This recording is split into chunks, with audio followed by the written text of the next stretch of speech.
Качество воздуха зависит от многих причин, и оно колеблется в зависимости от сезона, оно зависит от местоположения внутри города, есть разные районы. Органы дыхания имеют, вообще-то говоря, много защитных механизмов. Видите, если очистительные механизмы работают хорошо, человек исходно здоров, то, как мы уже сказали, попадает микроб, попадает вирус, через час его нету, все, и секрет содержит бактерицидные вещества, этот агент уничтожается и так далее.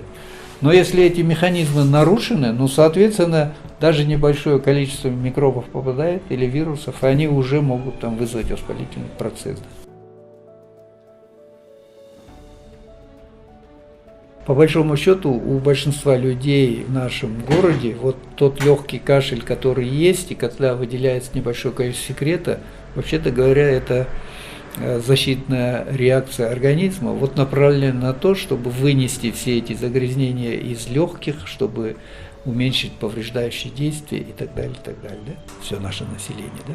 Выше загрязнение, выше поражение органов дыхания, и нарушения уже какие-то идут очистительных механизмов, это будет предрасполагать к большей частоте вирусных инфекций в целом, и в том числе коронавирусной инфекции, да? Потому что все-таки она как раз-то распространяется через, в первую очередь, поражение дыхательных путей идет и попадает через дыхательные пути в основном, да?